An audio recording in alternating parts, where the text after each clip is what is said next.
My name is Micheal Judd. I'm from Frederick, Maryland, where we grow a lot of funky fruits. Mostly known is the pawpaw fruit, though we grow jujubes as well, a lot of types of persimmons, June berries, currants, gooseberries, a whole cornucopia of really what we call uncommon fruits. And we do it in a style that is known as permaculture, where we design the landscape like a natural ecology. So by designing and shaping our landscape before we plant, we harvest all the natural energies of the sun, the water movement. We use the air and the airflow and the wind to our advantage, so that once it's designed, then it really functions and flourishes for itself. We're not out there every day weeding, watering, caring for it. We're letting it just be functional and productive as a natural system would be, and we go out there with our wheelbarrows and our buckets and we harvest the food. So it's really kind of just a little bit of insight, design, common sense, observing natural patterns and then imitating them on our landscapes to grow the foods that we want. And I'm down here at Monticello for the Heritage Harvest Festival to speak and share some of these techniques and to see what other people are doing as well, and just get more part of the community that is experimenting with different methods and celebrating some of the less common but easy to grow fruits. So usually you go to the nursery, you're going to see peaches, apples, nectarines, cherries. And in our region of the Mid-Atlantic, these are very challenging fruits to grow, especially organically. You're going to use lots of sprays, and you're going to have to put a lot of attention and time into it, which is what most folks don't have, but they want a fruit tree. They want to grow food and fruit as part of their life, but they're not necessarily experienced, they don't have much time. So that's why I encourage growing things like the pawpaw, which is carefree.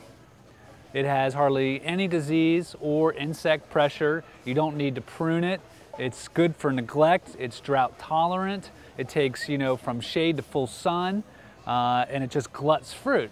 It's like a no-brainer, and it's delicious. It's one of the best fruits you'll ever get, and you can't find these in the stores. So, what great reasons to grow these fruits. If I have a limited amount of space, I'm not gonna grow what I'm buying at the store. I'm gonna grow what I can't find, and it's easy. It fits my lifestyle of swinging in the hammock or whatever, drinking whiskey. It's not out there slaving in the sun more than you have to, which is oddly enough what seems to be the culture. People think you have to be working hard in your garden to be doing it right. If you're not working hard, you're not gardening right. And it's like, no, it doesn't have to be that way. If you design and think about your setup before you start to plant, and you use the natural energies present on your landscape, you tie into those flows, then things will thrive without your input. Probably better without your input, actually. And then you're not working as hard and you're getting lots of harvest. It's just, like I say, common sense, observation, a little bit of elbow grease up front, and then it's kind of smooth riding from there. Yeah, but the pawpaw is always one of my favorites to talk about. It's a relative of the custard apple and the cherimoya, tropical fruits, and the tree looks tropical. The leaves on my leaves here have faded a bit in the heat, but large leaves. This is a small leaf. Sometimes they'll get huge, just these big lobed green leaves. So it looks like a tropical plant. It's an edible landscape all-star in the sense that it looks really good in your front yard. It has this beautiful pyramid, like Christmas tree shape, which, like I say, you don't want or need to prune at all, and it holds its beauty. And most folks are familiar with the wild pawpaw, these little dinky dudes, which are tasty, but also very full of seeds. There's not a lot of flesh in here. So this is wild. This is growing as an understory. So it's growing in the shade, and you're getting, where you get a break in the shade, you'll get a little bit of fruit, but you'll get these small fruit.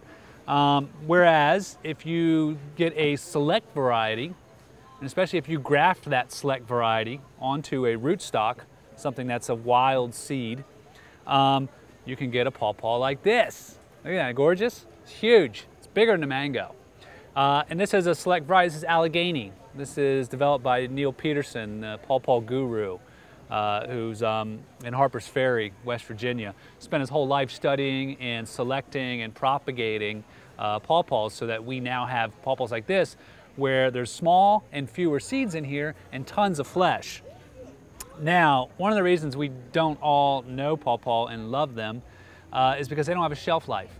So as soon as they start to soften on the tree, you probably have 3 or 4 days until it's mush. And then when they fall off the tree, they easily get bruised. And people like perfect looking fruit these days, so I hand picked this one off the tree, right? I've been careful with it. But usually they fall and, you know, they get a little bruised, but out of all the pawpaws I have here, I would not choose this one first to eat. I would choose this one. I would choose like the most sort of squishy, like looking like it's ready for the compost pile pawpaw I can get, because that's when the flavor really comes rich.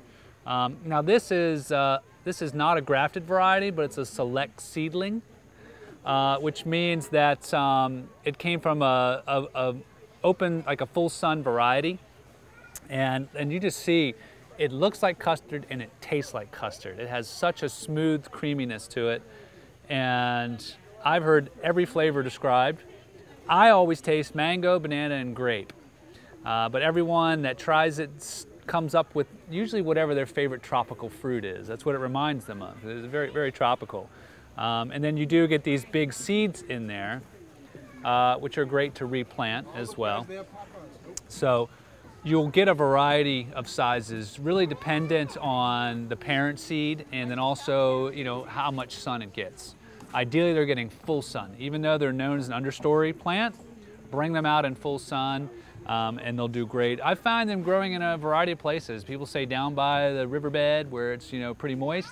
I also find them on dry hillsides. Very tough, very adaptable plant that it's hard to get enough of. Here's another variety. This is called mango.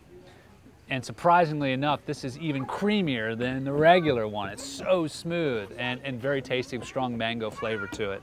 I can't recommend pawpaws enough. If you have limited space, I would definitely get grafted varieties.